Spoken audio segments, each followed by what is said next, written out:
Hello indie game fans, it's another big week of new releases where I have 30 games of interest for you, including some potential Game of the Year contenders, so let's begin with just a To the Moon series beach episode, playing upon the anime trope of creating an excuse to get the characters into swimwear, but this time for the characters from To the Moon, Finding Paradise and Imposter Factory. But something is off. That is how the developers are selling this standalone title, with apparently most of the characters that should already be dead, so there's definitely a central mystery here. But this is for fans of the series, since I don't think you'll get anything out of this game if you're not familiar with the characters, but Freebird Games has somewhat of a cult following, so I'm sure that this will do well.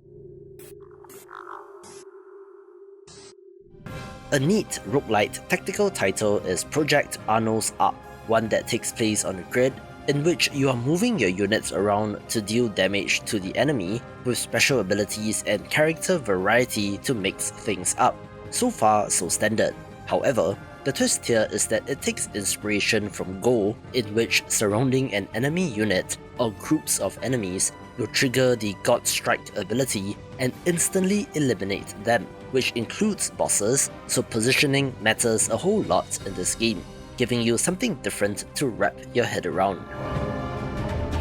The Slavic mythology Metroidvania Marko Beyond Brave makes it to launch this week, a title with a neat hand-drawn art style and great animations. You are exploring the world and fighting back against entropy itself, encountering enemies and bosses with the Slavic mythology influence. There's a huge, non-linear, interconnected map with hundreds of rooms to explore, mixing platforming challenges with combat, and of course special ability unlocks, looking like a great one of these. Love indie games? Sign up to my newsletter to get a weekly dose of what's hot, along with some news and of course weekly game giveaways, so if interested, link is in the description below. One of my most anticipated games makes it to launch as well in the rhythm JRPG Keylocker, one that comes to us from the developer of Virgo vs. the Zodiac, which is an underrated gem, where music is banned in this cyberpunk world and you, as a singer, will serenade the rebellion as you fight against the powers that be. The most distinctive feature of this game is the art style and color palette, using some very unnatural hues of pink and purple for the characters and environments. This has Mario and Luigi style turn-based combat, with the active button presses when attacks fire off, along with a variety of mini-games such as straight-up Guitar Hero style note highways, as well as a motorcycle section which has been shown off. There is a little bit of a grid in combat, so I'm guessing positioning will matter, with NPCs to help or betray, which will change the course of the story. Our protagonist also has different characters to choose from Hacker to Juggernaut, each with its own unique skill tree and storyline, so there appears to be quite the amount of replayability here, being more than meets the eye, although the rhythm game slant might push it away from some players. A sick-looking Souls-like RPG makes it to launch as well, coming to us from a mid-sized Italian developer who have previously only made casual mobile games, this time turning their attention into the very ambitious-looking Enotria The Last Song. The gimmick in this game is the various masks that you can wear, which can be game-changing, where you play as the maskless one, donning these artifacts of power in order to free the world from stagnation, since it is currently in a state of a twisted eternal play. So how's that for an awesome setup? The developers are looking to bring the Italian summer into video game form with the vibrancy of the colours and the design of the world, making it an atypical Souls-like, and I do like it when developers inject a little bit of their own culture into games, which makes this of note. However, many games have tried to ape FromSoft, and a select few have succeeded, so let's see if this will be on the level of something like Lies of P. Smaller games begin with Baby Blues Nightmares, a first-person survival horror game in which you play as a toddler with a customizable tricycle, trying to make your way through the levels while avoiding the nightmares that lurk in the dark. There's a stealth, almost alien isolation-like mechanic of having to hide and not make any noise even if you are scared, being a rather freaky looking title with this developer specializing in this genre, so it could be neat. We also have the release of Beyond Shadowgate, a throwback old school RPG from the original creators of the 8-bit Shadowgate from 1987, and it's a whole new adventure in the same vein. I mentioned in previous videos how things in gaming never quite go away since games can get remasters 34 years after launch, or a beloved IP could be resurrected from the dead at any time, with this being such an example. So let's see if they will manage to reach a new audience, or if it is more geared towards those that have an appreciation of the original.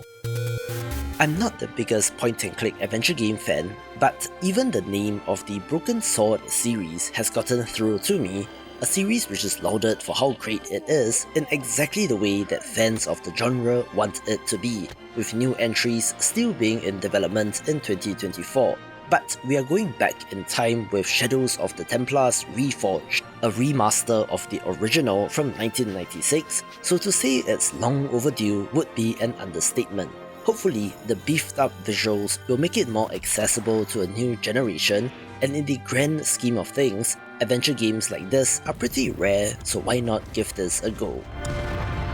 Knock knock. Who's there? Beats. Beats who? Beats the shit out of you. I was not expecting to see Chains of Fury on the list of new releases, since this comic book style boomer shooter has been in development for the longest time with no release dates in sight up until recently. In addition to the classic influences like Doom, Quake and Duke Nukem 3D, this draws upon comics as well, in particular Hellboy and Lobo, of your anti-hero badass fighting for the right to call himself the meanest bastard ever. As such, it might be a little bit cringe due to how over the top everything is, but they are going for a very specific vibe and appear to have nailed it, so I cannot fault them for that, with the destructible environments being something different to exploit in order to take out your enemies. I'm pretty sure that I'm not the target audience for Copycat, since this is a narrative adventure game where you play as a newly adopted shelter cat whose place in the house has been usurped by a similar looking stray copycat impersonating you and worming its way into the hearts of the owners. The core concept alone has potential, and based on Steam followers, there is a decent amount of hype around this, where I guess the appeal is that you get to play as a cat. But otherwise, the visuals are not the most impressive and the gameplay kind of regular, so let's see on this one. An adorable turn-based JRPG also makes it to launch in Cricket, J's really peculiar game. A little bit of a strange title, but it is about our hero Jay, a little boy who goes on adventures with his friends that might be largely stemming from his imagination. After a devastating loss, our protagonist will do anything to fix the past, going on a grand adventure to the moon, since a fabled location on it is said to grant any wish. Now I'm pretty sure it is all about a child's imagination, with an emotional reason behind the adventure, with some great hand-drawn art and animations as well. Like Keylocker mentioned earlier, the turn-based combat does have active elements, and you can pull off duo and even trio attacks on the enemies, looking kind of adorable as well. Minutes before I was about to edit this video, I realized that Flowstone Saga is also releasing this week, since the developers did drop me an email, but due to reasons, they were unable to change the release date on Steam, so it does not show up on the list of upcoming releases, and is potentially one of the biggest mistakes a developer can make when it comes to marketing their game, since launch momentum has a critical role to play in determining its success. This is from the developer of the turn-based roguelike Tangle Deep and sports a similar pixel art style, and if you couldn't already tell, this has Tetris combat, where clearing lines results in damage to enemies, with the addition of orbs and link crystals as additional considerations to trigger special attacks. Story-wise, this is a JRPG through and through, but with the combat that is most interesting to me, and while I'm no expert at Tetris, I think I have a basic enough grasp of the concept to enjoy this game. and I do wonder what high-level Tetris players will think about this, but still, due to the pedigree, visuals and uniqueness of concept, this is the hidden gem of the week. City builder fans, this one's for you. Goblin Camp is a fantasy survival city builder in which you lead a tribe of, curiously, blue goblins as they seek to survive against the seasons, natural disasters, and even attacks by humans. Interestingly, the construction part of the game is voxel in nature in terms of the environment and tiles, since you can excavate and dig out the land, with water physics simulation as well, and might be similar to Timberborn in that aspect. The world is procedurally generated for more replayability, and in terms of the tech tree, there's both technology and magic in this world, where you can use both to progress, and looks like it's for fans of the genre.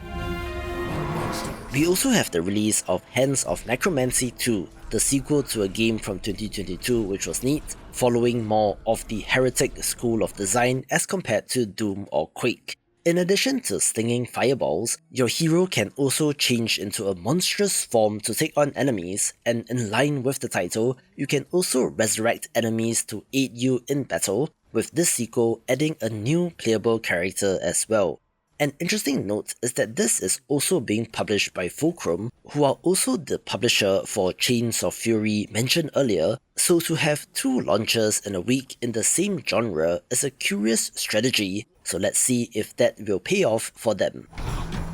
I chanced upon this game on Twitter when looking for weird and unique games, and I have to say, I'm not disappointed by Judero, since this is about as weird as it can get.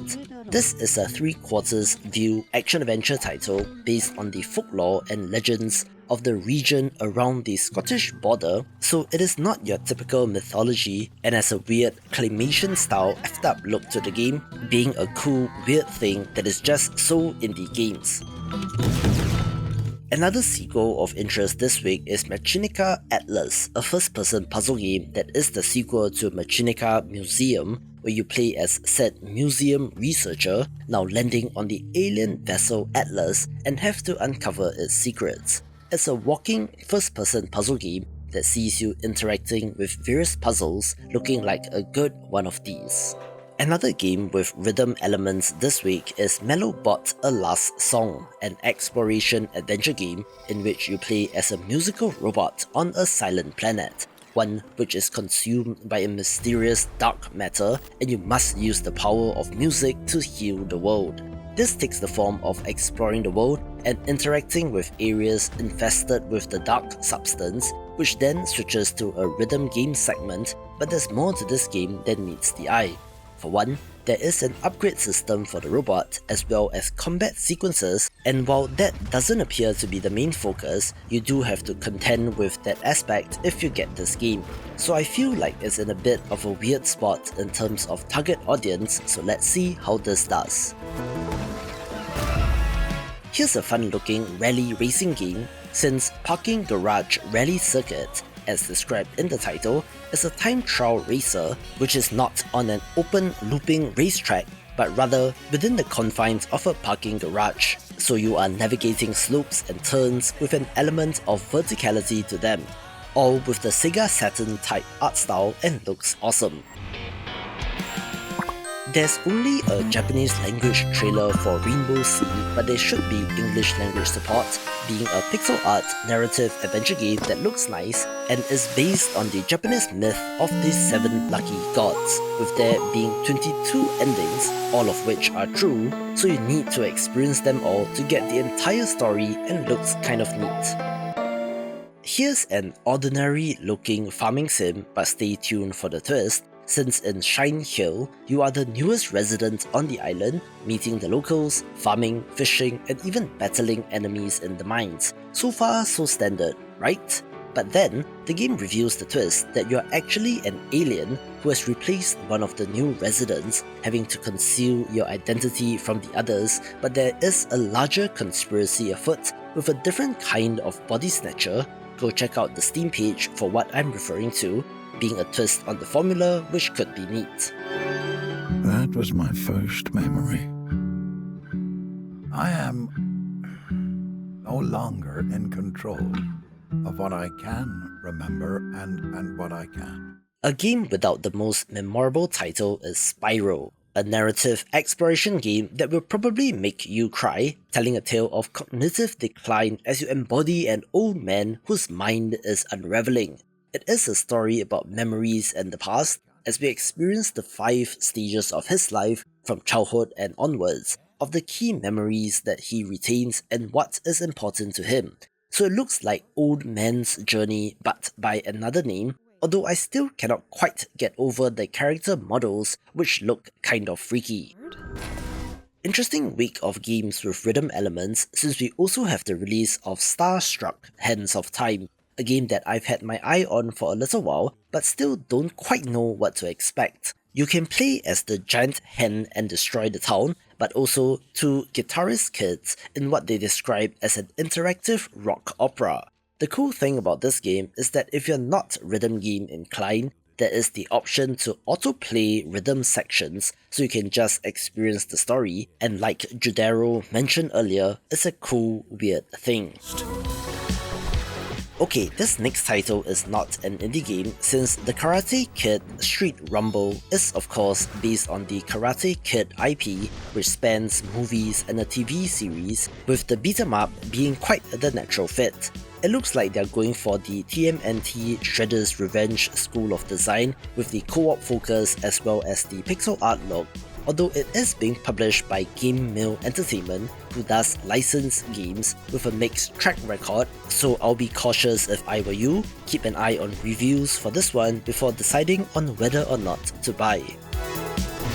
An adorable looking title is Welcome to Empyreum, a 4-player co-op title in which you and your friends are working together in a hotel, cleaning and tidying up so that your guests have the best experience. From the gameplay footage, of course, this looks like an overcooked style of game, with the magical hotel having different biomes and challenges in every level. As such, if you're looking for a family-friendly co-op game to bust out for your next play session, this might be interesting, and I love that the world that they have created is kind of weird as well. Here's an interesting looking roguelite match 3 puzzle deck builder title named Witching Stone, in which you are linking gems together in order to cast your spells to attack enemies. You are rewarded with new spells after a battle, which can be upgraded, roguelite style, along with procedural generation of the map, randomized enemies, events, and even a shop, following a tried and true formula but with a match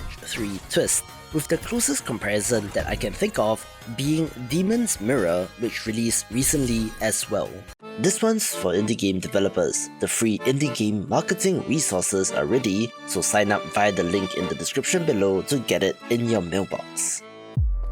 Close your eye and throw a dart, since any of these games in the top 5 should be excellent, such as Lorne's Lure, a first-person platformer in which you play as an android exploring a vast structure with the aid of climbing peaks and a climb anything mechanic, looking pretty thrilling as you leap from beam to column and more. Developer Massive Damage is back this week with the early access release of Farah the Sundered Tribes, a survival monster hunting action RPG in which you and your crew take on giant monsters, hunting down these giant behemoths in order to reclaim the world from them. Humanity has retreated into floating islands in the sky, which is their safe haven, descending to do battle in a very Monster Hunter kind of way, although with an added emphasis on aerial traversal and combat. You can build and develop your village, where the tribe management system is more involved, rather than simply being a hub for vendors and upgrades. This will be an early access release, which is planned for at least 12 months, where they have probably gotten the release window right in light of the release of Monster Hunter Wilds next year. The current third most wishlisted game on Steam is Frostpunk 2, the sequel to a survival city builder from 2018, where I believe that the immense success of that game allowed Polish developer 11-Bit Studios to become not so indie anymore, currently employing over 250 people as of recording, with multiple projects in development, including games under their publishing arm, hence the asterisk on this title. Set 30 years after an apocalyptic blizzard, run your city and manage the factions to prevent societal collapse, with the interesting radial design of the city making a return here. The heat source keeping people warm is in the center, so of course areas closer to that are for the wealthy, with the classic city building systems of having to ensure that your people have enough resources to stay alive.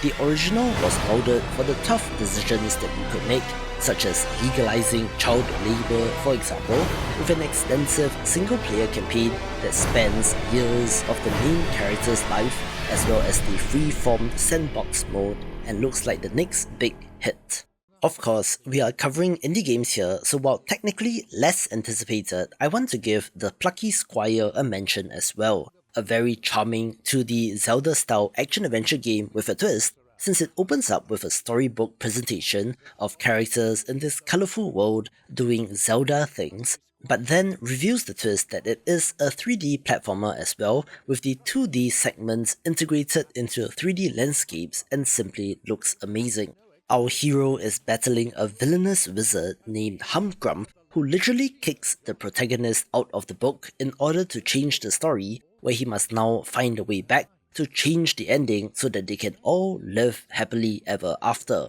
Impressively, the 3D platforming sections are not throwaway and have additional mechanics like a jetpack, and is also set in a children's room, which means plenty of fun toys as parts of the environment or even to interact with, and could be something special.